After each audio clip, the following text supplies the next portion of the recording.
दाता तोची एक जाणा, दाता तोची एक जाणा, नारायणा स्मरवी. आणि कणा शिवंते काय, नसरे आय ज्याच्याने, नसरे हाय ज्याच्याने. यावे तया काकुलती, जे दावे ते सुपंथ. आणि कणा शिवंते काय, नसरे आय ज्याच्याने. तुका म्हणे उरी नुरे, त्याचे खरे उपकार. आणि कणा शिवंते काय, नसरे आय ज्याच्याने.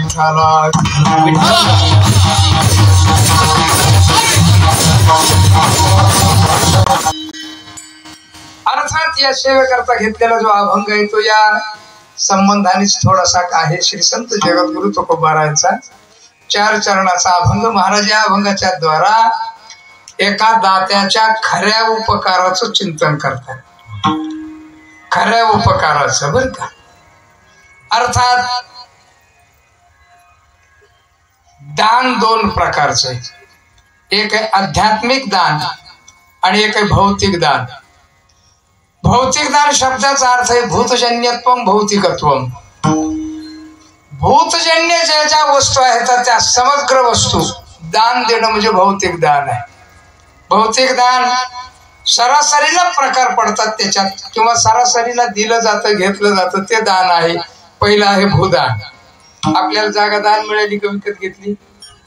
विकत घेतली. वा, विकत घेतली आणि दान दिली तर त्याला पुण्य लागणारच आहे. विकत घेतली आणि त्या जागेमध्ये जर हरी कीर्तन होईल तर ज्याने विकत दिली त्याला सुद्धा थोडस पुण्य मिळणारच आहे बर का. अत्यंत उत्तम अशा प्रकारचं दान देण्याचं प्रकरण म्हणजे भूमिदान. भूमिदान दिली जाते. भूदान, त्याच्यानंतर गोदान, त्याच्यानंतर सुवर्णदान, त्याच्यानंतर कन्यादान, त्याच्यानंतर अन्नदान, असे दानाचे प्रकार आहेत. हे भौतिक दानामध्ये मोडतं बरं का. भौतिक दान, भूदान देतात, गोदान देतात, सुवर्णदान देतात, अन्नदान देतात. पण या दानात दात्याला पुण्य लाभतं पण घेत्याची इच्छा पूर्ण होत नाही. हा दोष आहे. काय? दात्याला पुण्य लागतच म्हणून दात्याने जरूर दान द्यावं. काय दान द्यावं? भूदान द्यावं, गोदान द्यावं, सुवर्णदान द्यावं, अन्नदान द्यावं, सगळ्या प्रकारचं दान द्यावं दात्याने. का? त्याला पुण्य प्राप्त होणारच आहे, त्याच्यात काही विवाद नाही अनुक्रमे. पण घेत्याची इच्छा पूर्ण होते की नाही हा दुसरा भाग आहे. आणि या भौतिक दानामध्ये हा एक दोष आहे.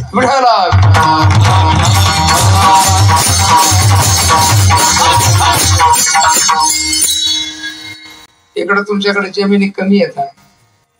मराठवाड्यात फार आहेत. 50 एकर, 40 एकर, 70 एकर.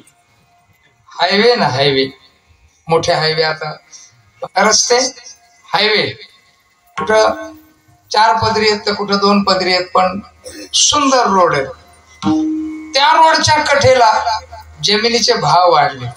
पण 50 एकर, 40 एकर जमीन आहे ना तिकडं मराठवाड्यामध्ये, विदर्भामध्ये, एखाद्या महाराजाला ते दान देतात. नीट गोष्ट आहे का बरं का. छोटीशी गोष्ट आहे, जी घटना आहे ही एक प्रकारची. 1 एकर 2 एकर दान देऊन टाकतात. किती? 15-20 लाख रुपये एकरची, 40 लाखाची जमीन 2 एकर दान देऊन टाकतात. आता दान देतात, दात्याला पुण्य लाभलं की नाही? नक्कीच पुण्य लाभलं, त्याच्यात काय विवाद नाही. एवढी मोठी जागा दान दिली, साधी गोष्ट नाहीये. एवढं दान दिलं. गंमत बघा, भक्त मंडळी, अशी प्रेमळ मंडळी असतात, ते म्हणतात महाराज आता या जागेला आपल्याला कंपाऊंड करावं लागेल. आहे की नाही? कंपाऊंड करायचं म्हणजे पैसे पाहिजेत. मग शेजारचे जे गाव आहेत त्या गावाकडं निरोप पाठवला जातो. महाराज 4 मंडळी मित्र असे फिरत राहतात. महाराजांच्या वयाच्या 35व्या वर्षी त्यांना ती जागा दान दिलेली असते. कितव्या वर्षी? 35व्या वर्षी. कंपाऊंड करता करता करता करता 40 वर्ष होऊन जातं महाराजांचं वय. किती? कंपाऊंड करताना 40 वर्ष होत. मग नंतर कंपाऊंड केलं, झाडं वगैरे लावले, छानपैकी भूमी तयार झाली. आता मंदिर बांधायचंय. मग मंदिर बांधता बांधता वर्गणी करावी लागते महाराज. ह्या गावात जरा पलीकडच्या गावाला, त्याच्या पलीकडच्या गावाला, त्याच्या पलीकडच्या गावाला महाराज फिरतच राहतात बिचारे. मंदिर वगैरे तयार होतं त्यावेळेला महाराजांचं वय होतं 45. किती होतं? 45. आता मंदिर झालं पण समोर सभा मंडप तो करता करता महाराजांचं वय होतं 50. स्वतःला राहायला 1-2 खोल्या, भक्ताला राहायला स्नान, टॉयलेट, बाथरूम वगैरे हे करता करता महाराजांचं वय होतं 60. 61व्या वर्षी महाराज मरतात. काय होतं? नाही, महाराज मारला कोणी? जागा दान देणाऱ्यांनी का कोणी? कोणी मारला? त्यांनी देऊ नाही का जागा दान?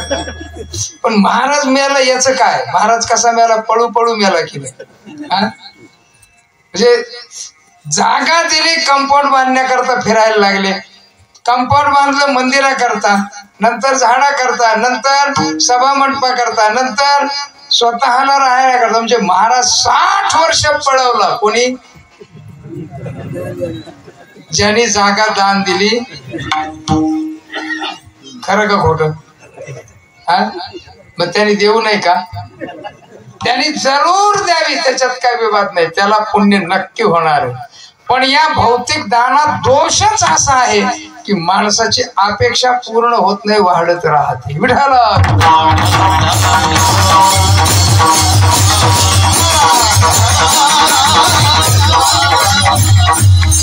गोदान आहे. हल्ली गोशाळा खूप निघाल्यात. आपल्या तात्यांनी सुद्धा गोशाळा काढली. आता कुठेतरी रस्त्याने बघताना 2-3 गोशाळा दिसले मला. गोशाळा आहेत, लोक गाय दान देतात, पण लोक असे चॅप्टर आहेत की जी गाय आता येणार नाही, दूध देणार नाही, ती गाय शाळेत आणून घालतात. लोक भलते हुशार. अर्थात भूदान, गोदान, सुवर्णदान. सुवर्णदान काही महाराजाच्या वाट्याला येत नाही. आलं तर ते जावायच्या वाट्याला जात. येतं महाराजाचं, इकडे नाही येत ना. दादा महाराजांच्या तर सासऱ्याने केलं असलं तरच, नाही तर ते जावायच्याच वाट्याला जातं बरं का. बरं, ते काय फार प्रेमाने जातं असं वाटतं का तुम्हाला? नाही नाही, शनीची भक्ती जे करतात लोक, ते भीतीने करतात का प्रेमाने करतात? भीतीने, आहे का नाही? मग जावायला दान देतात ते प्रेमाने का भीतीने? आले का लक्षात? अर्थात गंमत सांगतो तुम्हाला. आमचा निवृत्ती सांगत असतो ही गोष्ट. एका सासऱ्याने फोन केला, एका जावयाने सासऱ्याला फोन केला. सासऱ्याने फोन उचलला. का हो जावय बा? ते जावय तिकडून बोलायला लागला. म्हणे अहो सासरे बा, तुमचं हे शेवटचं फळ मला दिलंय ना, त्याला 7 पोरी होते, त्याची 7वी पोरगी दिली होती याला. तुमचं जे शेवटचं फळ दिलंय ना, इतका परेशान झालो मी, इतका परेशान झालो, मला काही सुधरे ना. तिकडून सासरे बा म्हटले, जावय बा तुम्हाला एकच फळ दिलंय, अख्खं झाड माझ्याकडे, मी किती परेशान.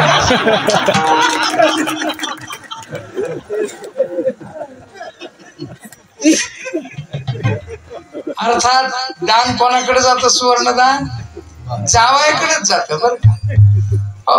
अर्थात प्रेमाने जातं का भयाने जातं भाग निराळा आहे. मात्र दान जातं ते कुठं जातं?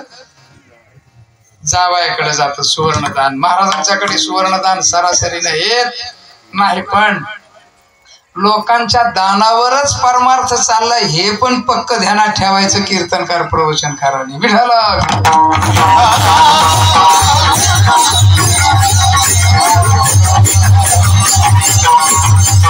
सुवर्णदान, अन्नदान.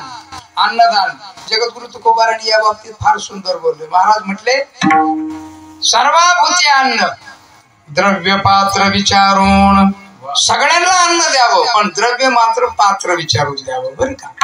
हो, त्या कारणाने दान दिलं, त्याचं त्याला फल भोगावं लागलं.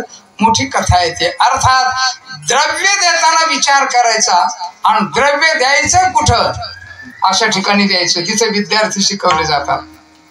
जिथं विद्यार्थ्यांना सुविधा दिल्या जातात, जिथं विद्यार्थी उत्क्रांत होईल, शाळा आणि म्हणजे भौतिक शिक्षण आणि आध्यात्मिक शिक्षण जिथं विद्यार्थ्याला दिलं जाईल ना, तिथं दान दिलं पाहिजे. आणि तेच दान खऱ्या अर्थाने पुण्य निर्माण करणार आहे. विठाला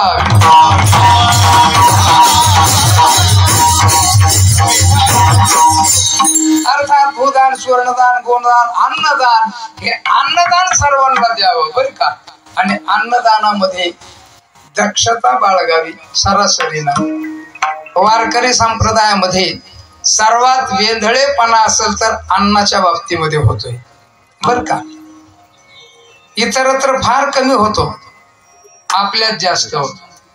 दिंडीच्या रस्त्याने किती तांदूळ फेकून दिला जातो, भात किती फेकून दिला जातो, प्रत्येकाच्या ताटातला दिला जातो, तो भाग निराळाच आहे. पण शिल्लक राहिलेला एवढा म्हणजे जवळ 2-2, 3-3 किलोचा फेकला जातो. अन्न हे पूर्ण ब्रह्म आहे. महाराज सांगतो कीर्तनात, त्याच महाराजाला ते फेकावं लागतं, इलाज नसतो. या गोष्टी तत्परतेनं चालल्या पाहिजेत.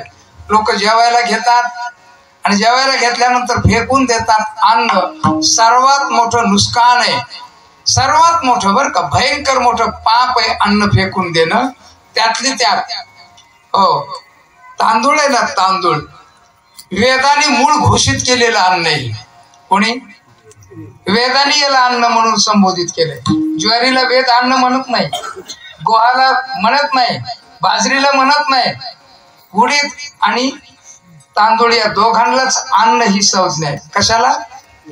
आणि त्यातलं वेदाने ज्याला घोषित केलंय आपण अन्न म्हणून, त्या अन्नाला फेकून देतो. सर्वात मोठी वाईट गोष्ट आहे. याकरता हर एक व्यक्तीना इथं बसलेल्या तरी पक्क ध्यानात ठेवायचं की मी माझ्या ताटात मला जेवढं लागतं तेवढंच घेईन आणि त्या शीत ना शीत मी खाऊन टाकीन, स्वच्छ धुतल्यासारखं ताट करील, अशी स्वतः प्रतिज्ञाच करावी. तर त्या अन्नाच्या बाबतीमध्ये कृतज्ञता आहे, नाही तर मग मोठं पाप आहे. विठाला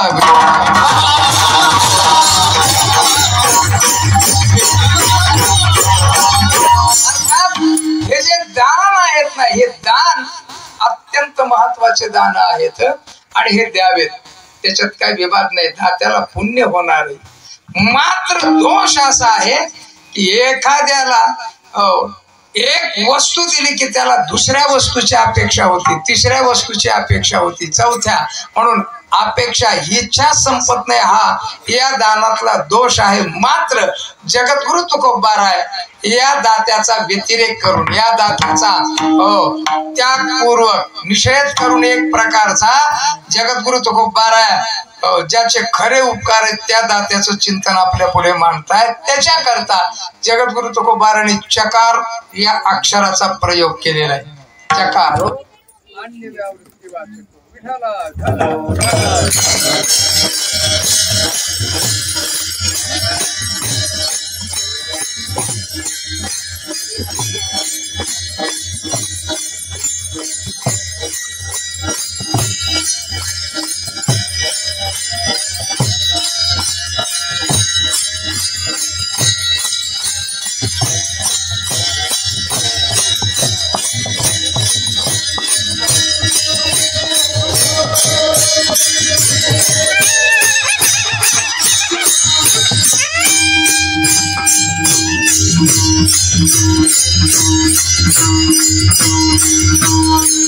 अर्थात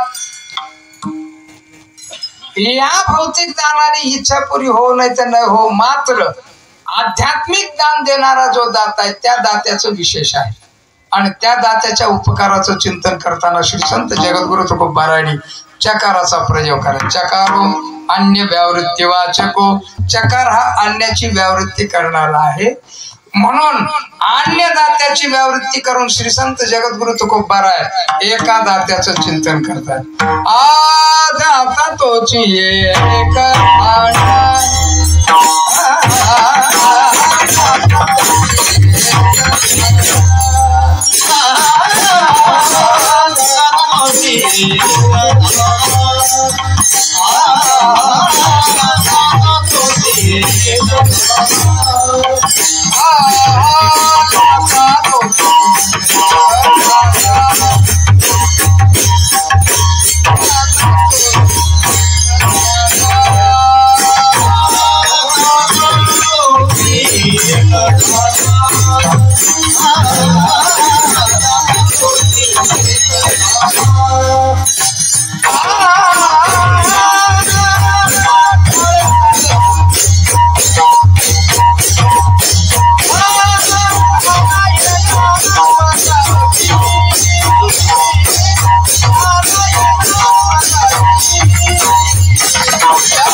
दाता तोची एक जाणा, अन्य दात्यांची व्यावृत्ती करून जगद्गुरु तुकोबारा आध्यात्मिक दान देणाऱ्या दात्याचं वर्णन करतात. महाराज म्हणतात दाता तोची एक जाणा.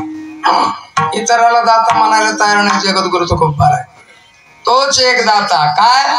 नारायणा स्मरवी. नारायणाचं स्मरण करून देतो त्याला म्हणतात दाता. नारायणाचं स्मरण करून देतो एवढं काय विशेष होत त्याच्यात? आहे, विशेषच आहे. सगळं स्मरण होतं आपल्याला.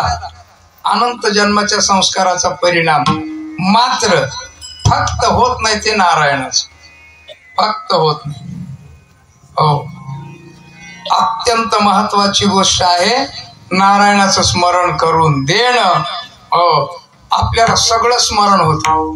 पहा ना तुम्ही, सहज सहज. काय बंद केलं? बरं झालं. बरं, बंदच ठेवता. गंमत किती आहे पहा. अनंत गोष्टीचं स्मरण होत आहे आपल्याला.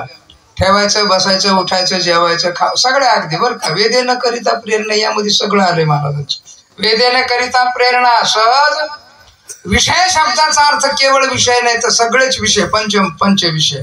सगळ्याचं स्मरण होतं आणि सगळं आपोआप क्रियाशील लागतं. लहान वेलेली म्हैस त्या म्हशीचं पारडू उठायला सुरुवात करतं तोच स्थानापर्यंत जाऊन पोहोचतो. त्याला कोणी शिकवलं का? पकडलं का? धरलं का? गाईचं तर न शिकवताच जात, न सांगताच जात. अर्थात गंमत बघा, इतकं सगळं स्मरण आपल्याला होत आहे ते केवळ मागच्या जन्माचा संस्कार. आणि होत नाही नारायणाचं स्मरण, तेही सुद्धा मागच्या जन्माचा संस्कार. विठाला संस्कार तोडून आपल्याला नारायणाचं स्मरण करून द्यायचं सामान्य गोष्ट नाही. ठीक आहे, शेतामधल्या लोकांना काम असतं हातामध्ये, त्यांना होत नाही नारायणाचं स्मरण, चांगली गोष्ट आहे. समजा एसीत बसलेल्याला, गार हवेत बसलाय, त्याला व्हायला काय हरकत आहे? जाऊ द्या, त्यालाही होत नाही. पण वेशीत बसलेल्याला, हे कळलं का? हे वेशीत बसलेले आहेत ना, हे फार मजेशीर मंडळी असतात. हो, ते इतके सुंदर निंदा करतात. त्यांना नारायण तर आठवत नाही, पण अख्ख्या गावातल्या लोकांचं काय काय ते सगळं धुणं आठवत. म्हणून देवाने आहे ना, ज्ञानाचा अधिकारी कोण, गुह्य ज्ञानाचा अधिकारी कोण हे सांगताना सांगितलेले अनिंदकू आणि अनन्यगती. सुमनवाणी, शुद्धमती, अनिंदकू, अनन्यगती. ज्ञानवाराने हे दोन पद महत्वाचे मुद्दाम घातले. पुढचे अगोदरचे दोन पद आहेत सुमनवाणी, शुद्धमती. अर्थात ज्याचं मन आणि बुद्धी शुद्ध झालेली आहे, सुमनवाणी, शुद्धमती. त्यात मती आणि बुद्धी त्यात फरक आहे थोडासा. मती आणि बुद्धी यातला अंतर असा आहे, बुद्धिस्तु तात्कालिक ज्ञेय, मतीर आगामी गोचरा.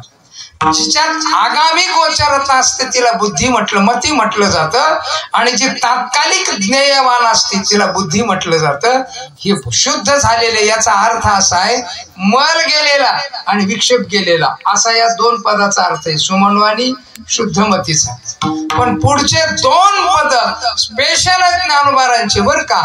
अनिंदकू आणि अनन्यगती. अनिंदक अत्यंत दुर्लभ माणूस आहे बरं का. दुर्लभता आहे. ज्ञानोबारांनी काही दुर्लभ गोष्टी सांगितल्या. सुंदर आणि पतिव्रता, दुर्लभची दातारा बरं का. या गोष्टी विश्लेषण नाही करणार मी त्याचं, पण गोष्टी महत्वाच्या आहेत.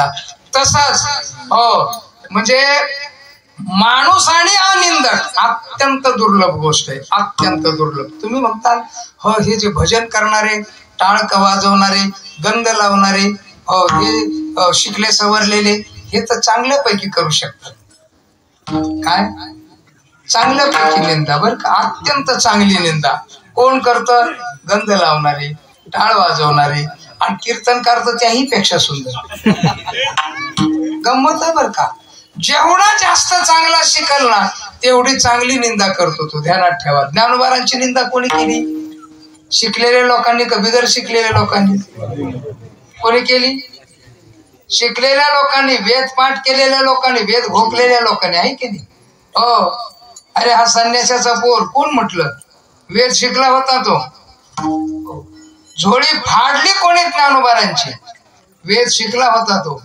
ऋग्वेद, यजुर्वेद, सामवेद, अथर्ववेद, अर्थात घनपाठी वगैरे असे मोठमोठ्या पगड्या ज्यांना मिळाल्या होत्या पाठाच्या द्वारा, अशा प्रकारचे बुद्धिमान शिकलेले लोक ज्ञानोबारांची निंदा करत होते. नुसती निंदा करत नव्हते तर ओढाओढ सुद्धा केली, ढकलाढकली सुद्धा केली. सरते शेवटी निस्तेज करण्याकरता हो जिवंत मारावं एवढा प्रयत्न केला तो. शिकलेल्या का अशिक्षित लोकांनी? कोणी केलं? शिकलेल्या लोकांनी. आलं का लक्षात? आता परवा त्या मनुस्मृतीच्या बाबतीमध्ये ते साळुंके आपले कराडकर, तुमचे कराडकरच आहेत ना, त्यांचं त्या वकील साहेबांनी मला फोन केला, म्हणे मनुस्मृतीमध्ये 2 प्रकार आहेत का? म्हटलं आहेत 2 प्रकार. एक इंग्रजाच्या द्वारा लिहिली गेलेली आहे आणि एक मूळ प्रत आहे. पण मूळ प्रत फक्त गोरखपूरवाल्याचीच मिळते, बाकीची कोणाची मिळत नाही. म्हणजे खेमराजवाल्याची पाहिजे. खेमराजवाल्याची आता म्हटलं मला काही त्यातलं ज्ञान नाही जास्त. यांनी असं लिहिलंय. मग ते शिकलेले आहेत का अशिक्षित आहेत ते?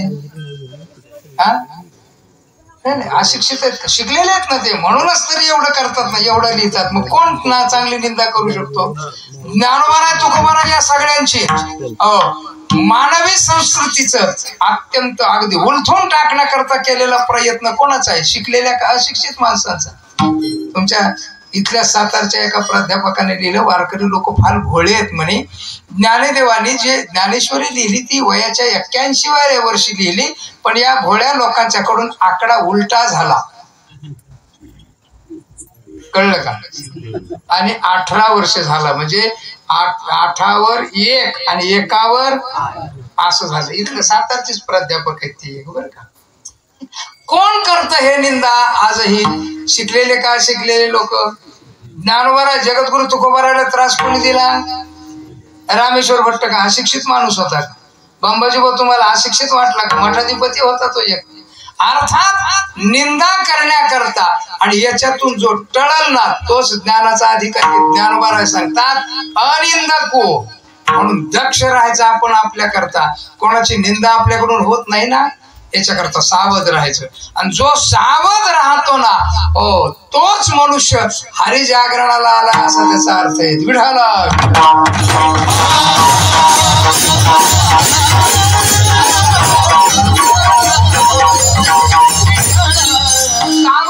सावध झालोचा अर्थ काय? आपल्या जीवनात पावली सावधता आणि आत्मस्वरूप अनुसंधान, याला म्हणायचं हरिजागर. बर, हरीच्या आलो जागरणाला उगीच नाही काहीतरी. म्हणून तर निंदा हा सर्वात मोठा पापाचा मोठा वाटा आणणार आहे आणि गुह्य ज्ञानापासून वंचित करणार आहे. अर्थात आपल्या जीवनामध्ये या दोषापासून आपण दूर राहिलं पाहिजे. अर्थात अनंत जन्माचे संस्कार सांगत होतो मी. काय अनंत जन्माचे संस्कार? म्हणून वेशीत बसणारे लोक, चवट्यावर बसणारे लोक निंदेमध्ये अत्यंत चांगले प्रवृत्त असतात, पण भजन मात्र ते करत जाऊ द्या. वेशीतल्या माणसापुढं निंदा आहे, लोक आहेत. देशीतल्या माणसापुढं कॅम्प्युटरचा प्रोग्राम आहे, शेतातल्या माणसापुढं हातात काम आहे. पण कीर्तनात बसलेल्या मंडळीला हरे हरी म्हणा, विठ्ठल विठ्ठल म्हणा, टाळे वाजवा सांगायची काही गरज आहे का? आहे का? आहे की नाही? गरज आहे का? त्यांनी करावं का नाही? भजन करतात का? विठ्ठला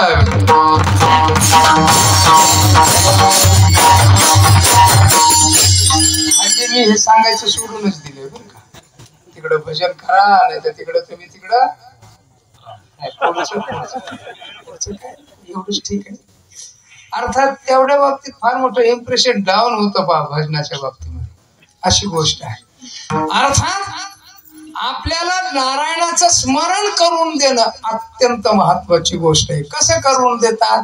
हे 3 प्रकाराने करतात. 3 प्रकाराने. एक, सगुण साकार परमात्म्याच्या नामाचं स्मरण. कशा करता? मल विक्षेप निवृत्ती करता. 2, सगुण निराकार परमात्म्याच्या कर्तृत्व शक्तीचं स्मरण करून देतात. कशा करता? सत्वगुणाने वाढलेला अनामिक अहंकार त्याच्या निवृत्ती करता. 3, निर्गुण निराकार परमात्म्याचं आत्मत्वाने ब्रह्मत्वाने स्मरण करून देतात. कशा करता? आवरण नावाच्या दोषामुळे जन्म मरण येत आणि ते टाळावं या करता निर्गुण निराकार परमात्म्याचं आत्मत्वाने स्मरण करून देतात. विठाला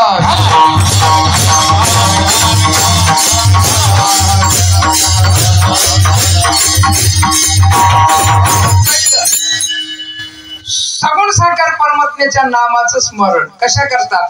मल आणि विक्षेप निवृत्त होण्याकरता. बर का? मल शब्दाचा अर्थ आहे पाप आणि विक्षेप शब्दाचा अर्थ आहे चंचलता. चंचलता, माणसं इतके चंचल आहेत ना, महाराजांनी चंचलतेचं चिंतन करतानाच बोलले, जाणून बुजून, हाकतानाही काडी मोडी. बर का? हे जे बोलले ना, केवळ चंचलतेचं दिग्दर्शन करण्याकरता इतके चंचल आहेत माणसं.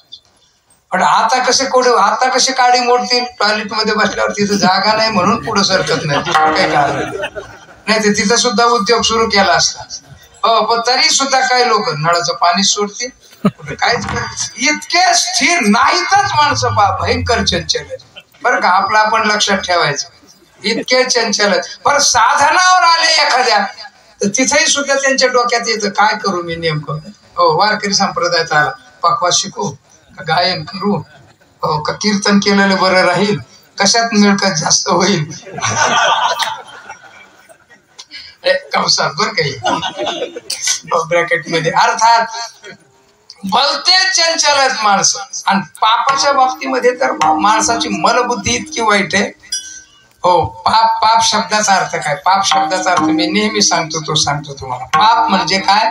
दुसऱ्याची वस्तू आपल्याला हवीशी वाटणं म्हणजे पाप. सोपी व्याख्या आहे. जरा सुधारणा करायची झाली तर अजून अशी करायची की दुसऱ्याची चेतन सुंदर वस्तू, कळलं, मलाच हवी, याच्यापेक्षा दुसरा रावण कोणीच नसतो. हाच रावण. मग तो गण लावलेला असतो, कदाचित फेटा बांधलेला असतो, कदाचित कीर्तन करतो, त्याच्यात काही विवाद नाही. बरं का? अर्थात असा दुसऱ्याची वस्तू हे पाप. आणि ही जी पाप बुद्धी आहे ना, ती निवृत्त व्हावी. आणि पाप प्रवृत्ती म्हणजे पाप बुद्धी म्हणजे पाप प्रवृत्ती आणि पाप या 2 गोष्टी येतात. पाप वेगळं आणि पाप प्रवृत्ती वेगळी. पाप प्रवृत्ती आत असते, ती पाप प्रवृत्ती आणि पाप दोन्ही निवृत्त व्हाव्यात आणि चंचलता निवृत्त व्हावी याच्याकरता सगुण साकार परमात्म्याच्या नामाचा स्मरणाचा सर्व संतांनी अट्टहास केलेला आहे. हरिमुखे म्हणा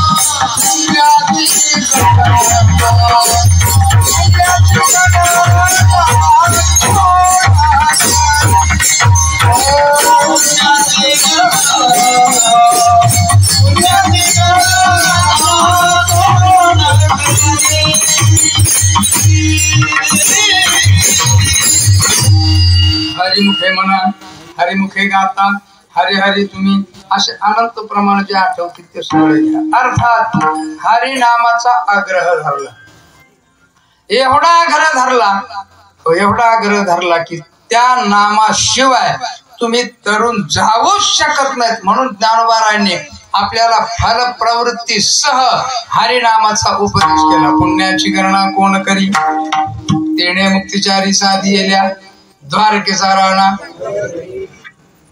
पळे भूत बाधा असं अनंत सांगितलं. फल प्रवृत्तीसह वर्तमान हरिनामाचा उपदेश कशा करता, तर आपल्या अंतःकरणातल्या मल विक्षेपादी दोषाच्या निवृत्ती करता. बरं का, कलियुगाचं हे वैशिष्ट्य आहे.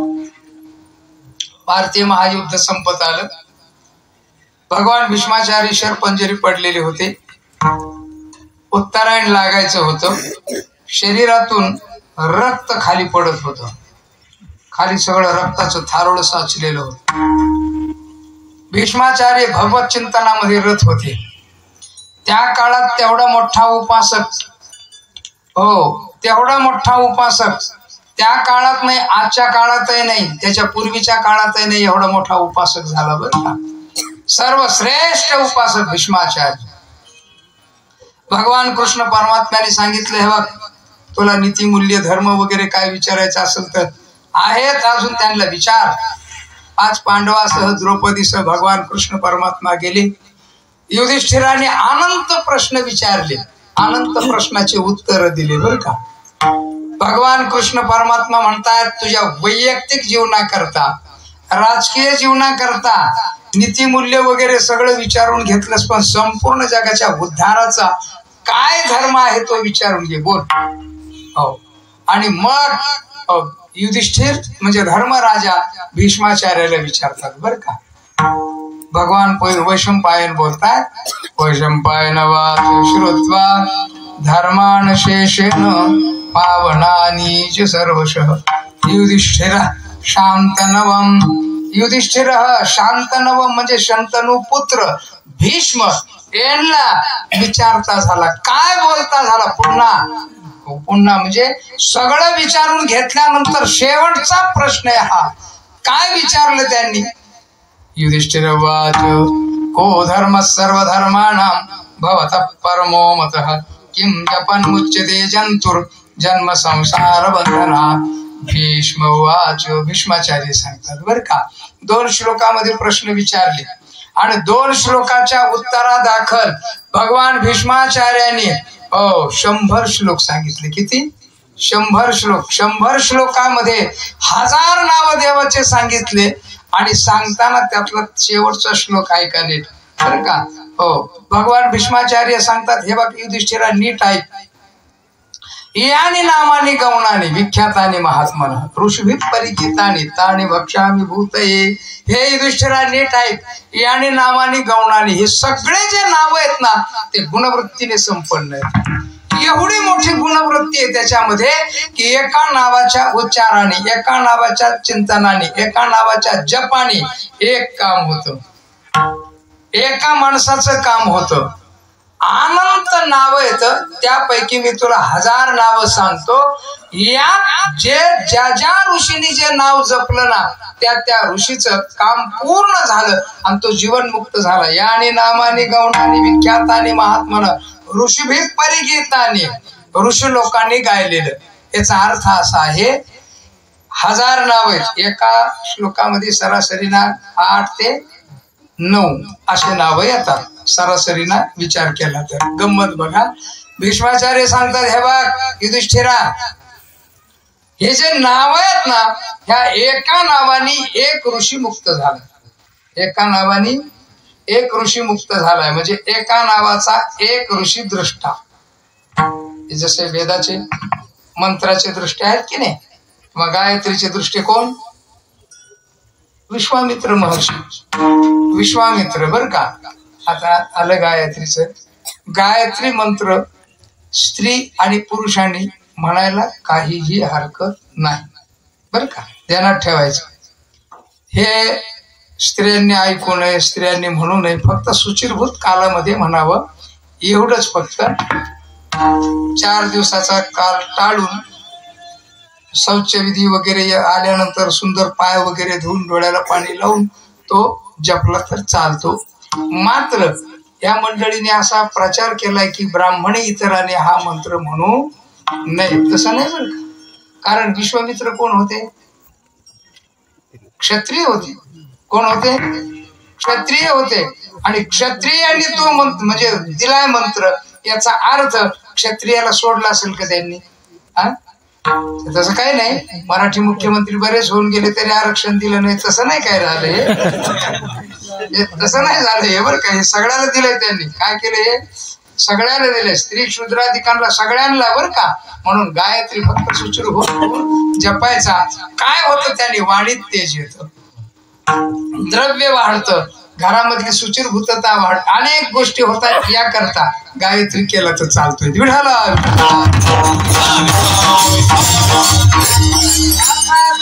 एका मंत्राच्या द्वारा, एक नावाच्या द्वारा एक ऋषी त्याचे दृष्टी येत, असे 1000 नावाचे 1000 ऋषी दृष्टी येत. वाक्य नीट ऐका. 1000 नावाचे 1000 ऋषी दृष्टी आहेत आणि या 1000ही नावाचे भीष्माचार्य एकटे दृष्टी आहेत बर का. आणि तेवढा मोठा महावैष्णव आपल्याला या 1000 नावाचं चिंतन सांगतो. याचा अर्थ नामचिंतन सगुण साकार परमात्म्याचं आपल्या मुक्तीचं मोठं साधन आहे. विठाला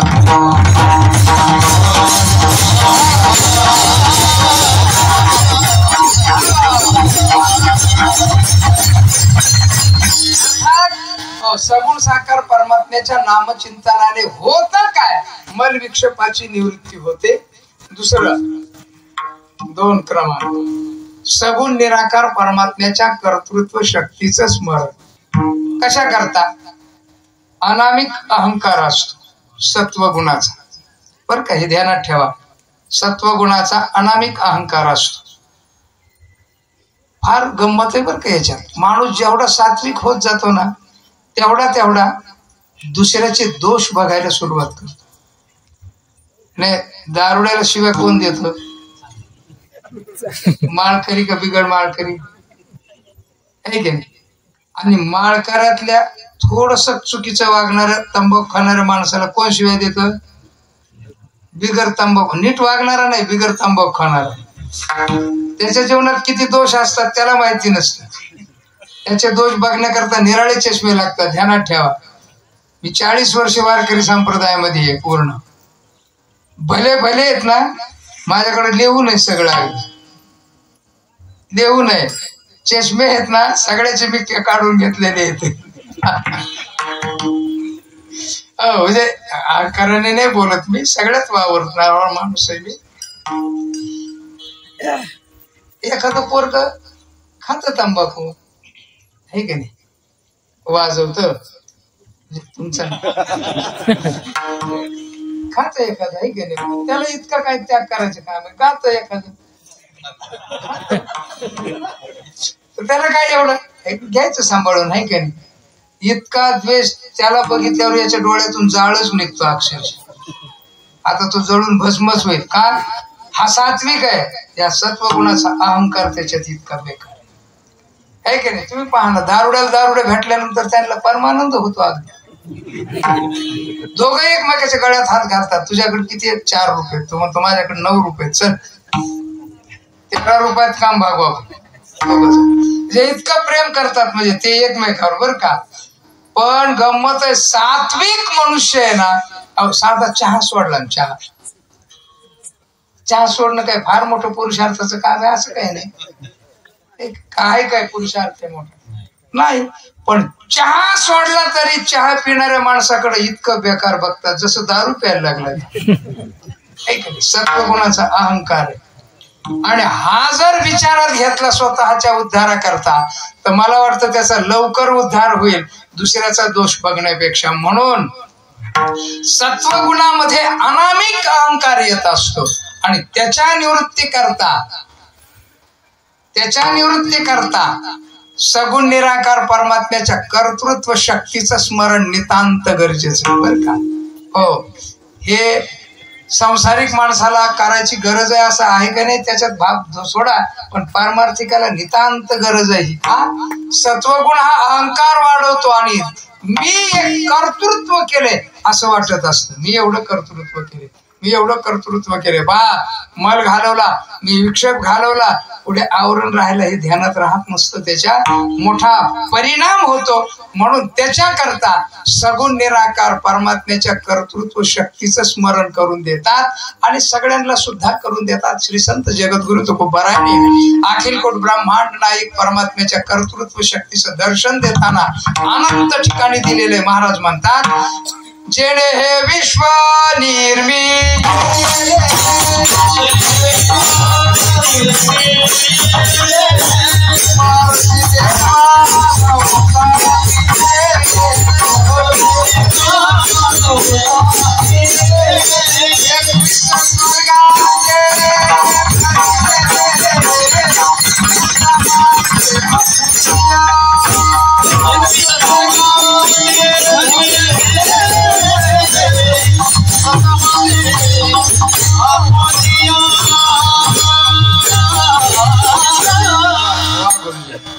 जेडे हे विश्व निर्मिले महर्षी देवा संस्थापिले.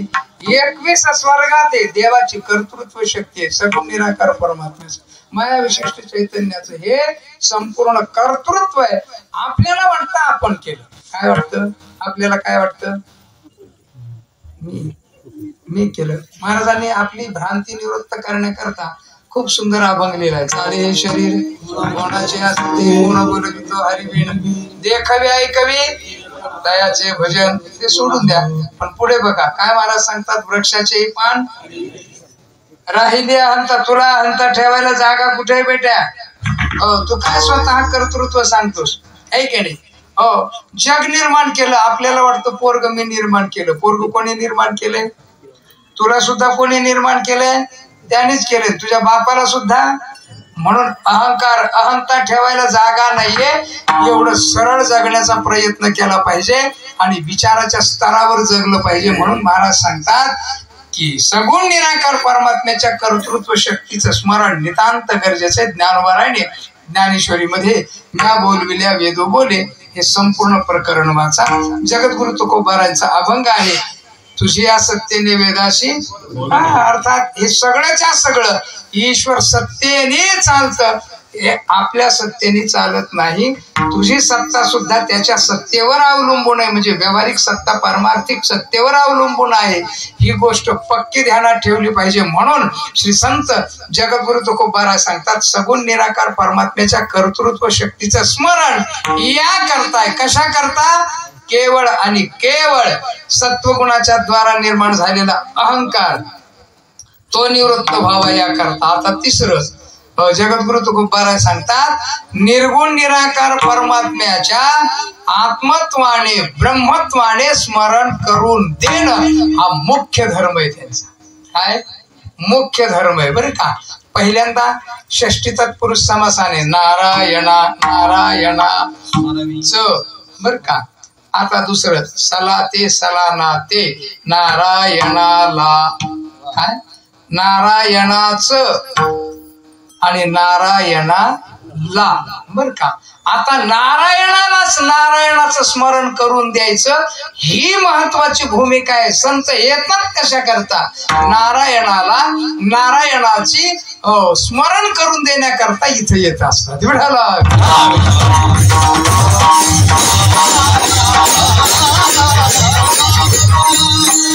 श्री संत जगद्गुरु तुकोबाराय सांगतात, नारायणाला नारायणाचं म्हणजे त्वमेव साक्षात ब्रह्माशी तुका म्हणे कैची.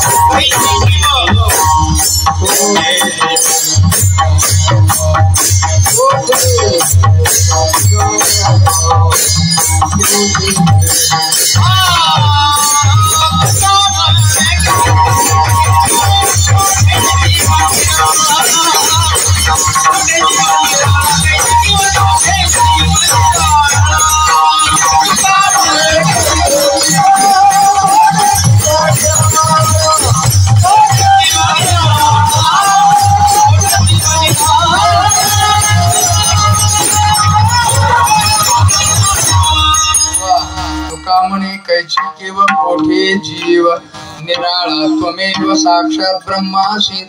आवरण निवृत्तीपूर्वक आत्मत्वाने ब्रह्मत्वाने नारायणाचं स्मरण करून देणं, म्हणूनच तर नारायण शब्द प्रयोग केला जाणून बुजून. बरं का चाललं असतं असं.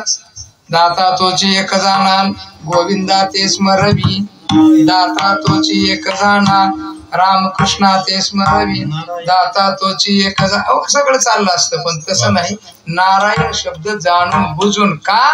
नार म्हणजे जीव, नार म्हणजे जीवत्व युक्त जीव, जीवत्व विशिष्ट जीव. आणि आयन म्हणजे ठिकाण, अधिष्ठान. अधिष्ठान म्हणजे ब्रह्म. जीवाचं अधिष्ठान कोण आहे? ब्रह्म. जगाचं अधिष्ठान कोण आहे? ब्रह्म. म्हणून त्याला, त्या जीवाला, जे अध्यस्त जीव आहे त्या अध्यस्त जीवाला, जीवत्व विशिष्ट जीवाला ब्रह्मत्वाची कल्पना देण्याकरता, त्याच्या अधिष्ठानाची कल्पना देण्याकरता, त्याला शिकवण्याकरता जाणून बुजून नारायण शब्दाचा प्रयोग केला. नारायणा स्मरवी अर्थात तोच खरा दाता. बर का ध्यानात ठेवा. आपली ही जी गुरुकुल वारकरी शिक्षण संस्था आहे हे काम करणारी आहे. काय करणारी आहे? हे काम करणारी आहे. नारायणा स्मरवी, नारायणाचं स्मरण करून देते. म्हणजे काय? त्याच्या ठिकाणी पहिल्यांदा मल विक्षेपादी निवृत्ती व्हावी याकरता सकाळी सकाळीच प्रार्थना करून घेतली जाते. आहे की नाही? प्रार्थना करून घेतली जाते. लहू आपण प्रार्थना करायचं की नाही? हो, म्हणजे अजूनही करतो आम्ही. तुम्ही इकडे येतो पण आम्ही तिकडे करतच असतो. सकाळी सकाळी प्रार्थना. आणि प्रार्थनेला हजर नाही राहिला की गुरुजी त्याला जेवण देत नसत. जेवण. आणि त्या काळाला काही इतकं जेवणाची उपलब्ध नव्हती. हो, बाहेर कुठे गेलं तर जेवायला भेटेल असं नव्हती परिस्थिती. संस्थेतलं जेवण चुकलं की चुकलंच, त्याला जेवणच नाही मिळायचं दिवसभर. म्हणून जो प्रार्थनेला हजर राहणार नाही त्याला जेवण. का? त्याचं कारण का? गुरुजीला का उपवास ठेवायची इच्छा होती का कोणाला? याच्याकडून अंतःकरण शुद्धी व्हावं याच्याकरता हा संस्कार त्याला देण्याचा प्रयत्न केला. म्हणून विद्यार्थी वर्ग ध्यानात घ्या. हरिभक्त परायण श्री दादासो महाराज म्हणजे तुमची आई, तुमचा बाप, वडील, गुरु हे सगळे नाते त्यांच्याशी जोडायचे. बरं का रे? कोणाशी जोडायचे? दादा महाराजाशी, लहू महाराजाशी, विकास महाराजाशी. जे आपल्याला शिकवतात, संस्कार देतात ना, हे अत्यंत महत्वाची गोष्ट आहे.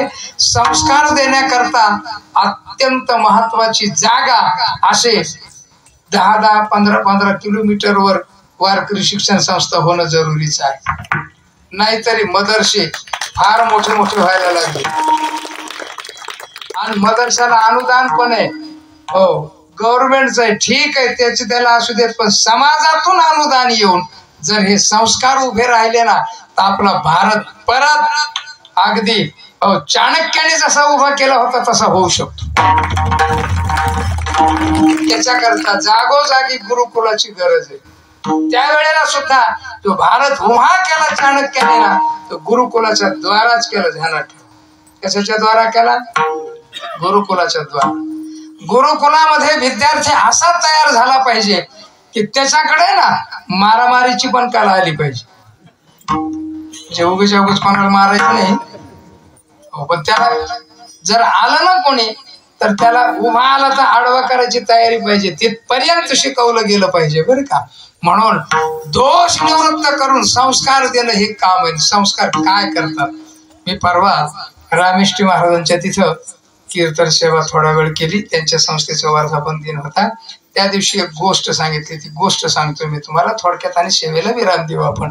भजन करा सगळेजण एकदा. विठाला विठाला.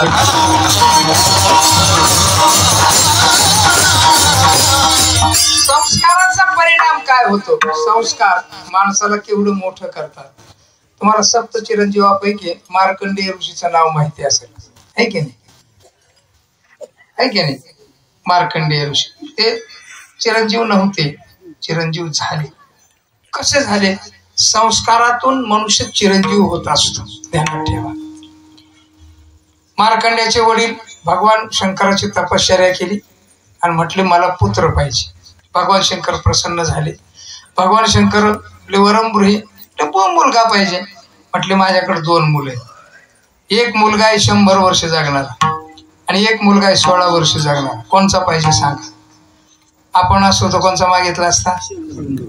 100 वर्षावाला द्या असं म्हटलं असतं आपण सरळ. त्यांनी तसं नाही, ते म्हटले 2 पोर आहेत, एक 100 वर्षाचा आणि एक 16 वर्ष जगणार आहे, पण हे 2 पैकी दोन्ही कसे आहेत सांगा बरं? ते म्हटले हा 100 वर्ष जगणार आहे तो भाल कठीण आहे म्हटले. जाय तिकडे पिढी लोका, जोडी भांडवल थुंका, कोणाला नीट जगू देणार नाही, तुम्हाला सुद्धा नीट जगू देईल की नाही सांगता येत नाही, असा अत्यंत विचित्र आहे. म्हटले देवा असा देऊन काय करता? आपण म्हटलं असतं 16 वर्षात मारणाऱ्यापेक्षा हे लोकांना तकलीफ द्यायला का व्हायना पण करू पाहिजे एकदाच होऊन जाईल. तर ते म्हटले नको मला हे असलं नकोच. मग 16 वर्ष जगणारा पोरगा. महादेव म्हटले अहो 16 वर्षात काय तुम्ही? नाही म्हटले 16 वर्ष फक्त निपुत्रिक पण आमचं मिटलं पाहिजे एवढीच आमची अपेक्षा. दिला.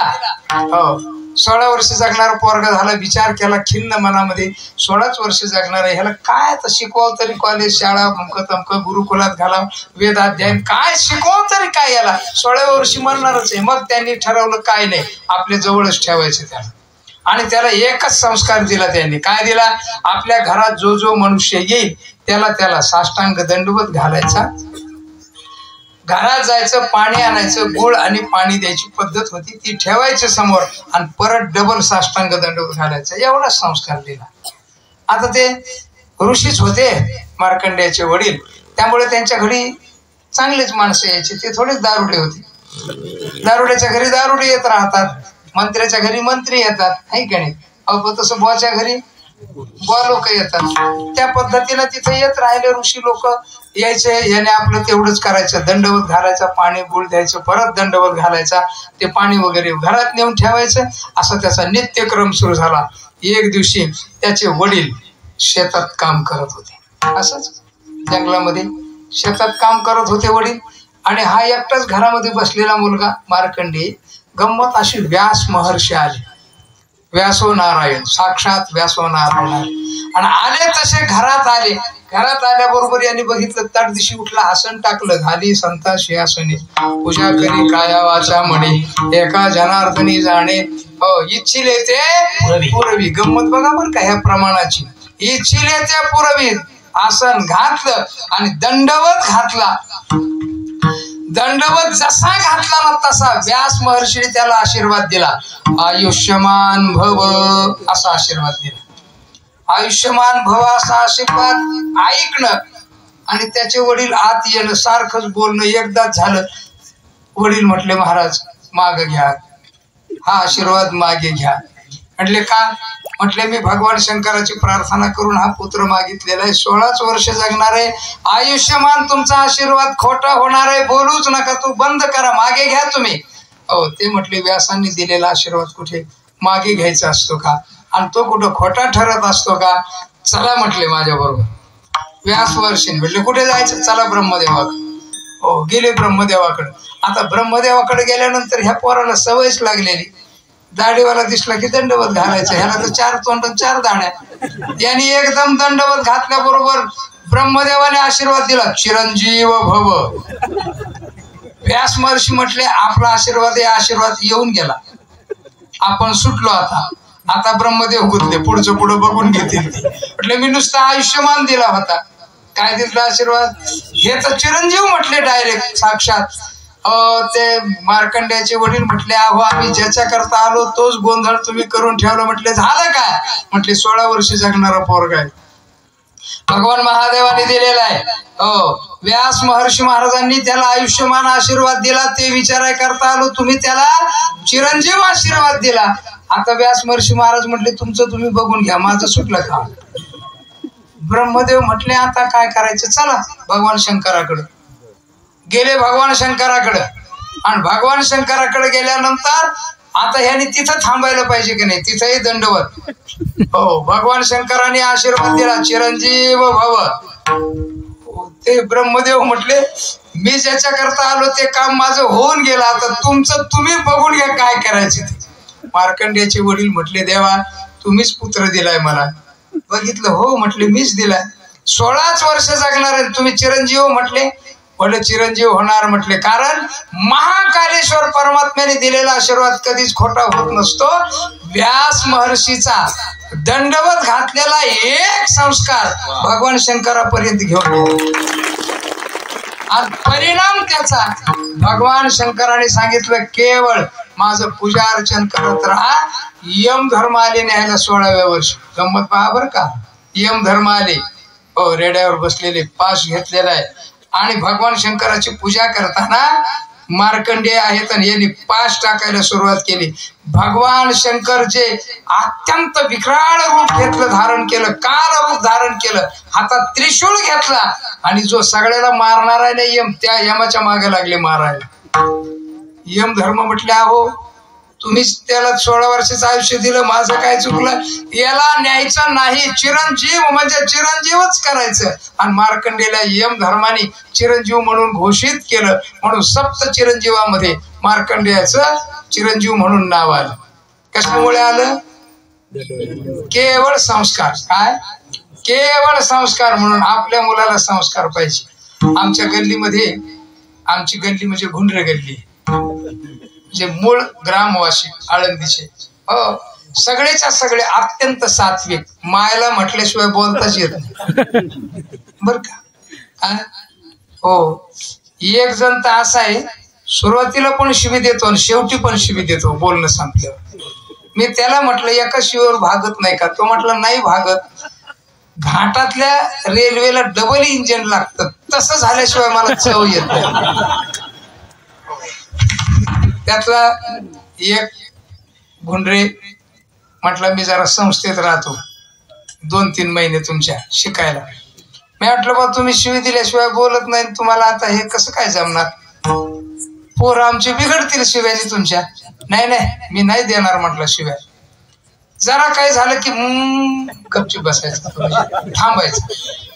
7-8 दिवस झाले त्यांनी आवरलं पण तोंड काही त्याचं थांबेना.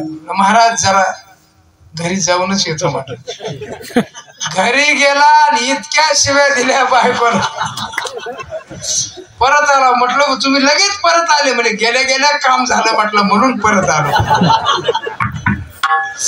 आता तुम्ही सांगा, हा जर संस्कार असेल तर कसा तो नामचिंतनात, कसा तो मुक्ततेपर्यंत, आत्मत्वापर्यंत जायचं शक्य आहे काही गोष्ट. म्हणून संस्कार देणं नितांत गरजेचं आहे. हे संस्कार गरजेचे आहेत आणि हे मिळतात कुठं? तुळसणमध्ये मिळतात. गुरुकुल वारकरी शिक्षण संस्थेत मिळतात.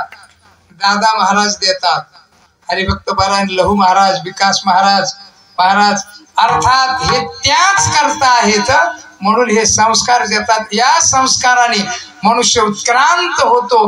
हो, शाळेत शिकलेला पोरगा एखादा त्यातला कलेक्टर होतो, तसा यातला एखादा संत झाला तर काय सांगताय? कोण जाणे कोणाकडे उपासना, कोण या वचना, कुठूनही संत निर्माण होऊ शकतो. ध्यानात ठेवा, एक जीवनमुक्त महात्मा होऊ शकतो की तो जगाचा उद्धार करण्याची ताकद ठेवू शकतो. अशा प्रकारची मुलं इथून होतात. म्हणून गुरुजींनी माझ्यासारखे असे हजारो तयार केले. किती केले गुरुजींनी? हजारो तयार केले. तुम्हाला माहिती आहे, हो, गुरुजींच्याकडे अध्ययन झालेले अमृत महादेव महाराज, विक्रम महाराज, हो, कितीतरी येतं, मोठी मंडळी येतात. हो, त्याच्यानंतर माझ्या हाताखाली शिक्षण तयार झालेली 200-300 विद्यार्थी आहेत. मृदंगात 100-200 असतील स्पेशल, आणि 200-300 कीर्तनकार. एवढे हे कशाचे परिणाम आहेत? हे परिणाम आहेत गुरुजींच्या कृपेचे. हे ध्यानात ठेवा.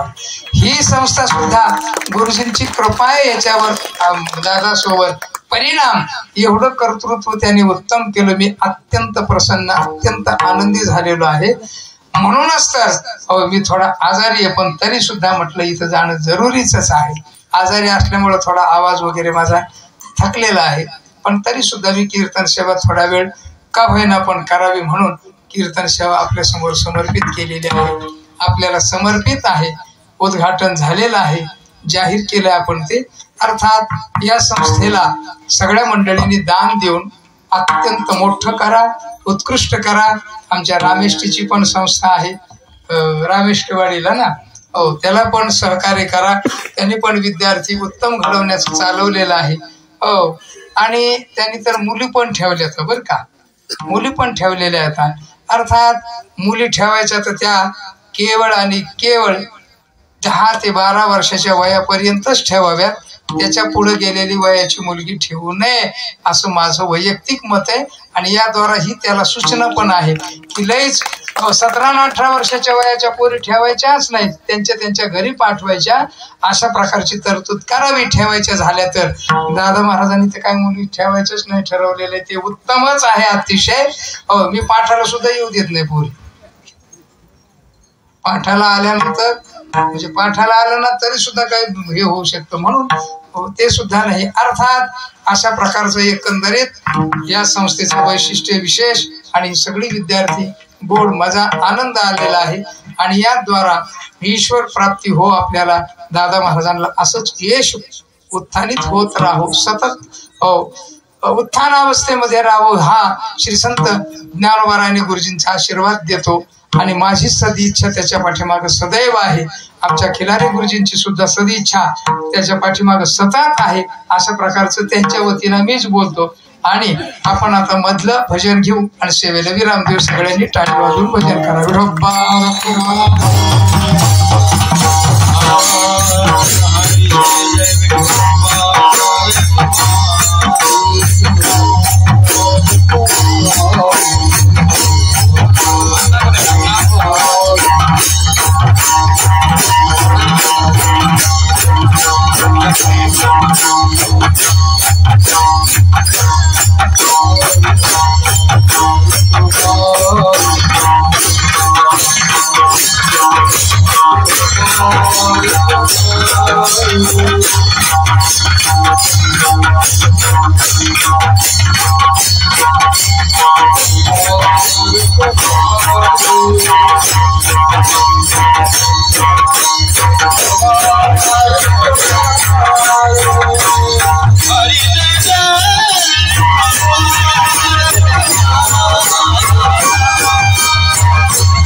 म्हाताऱ्याला किती आनंद झाला पा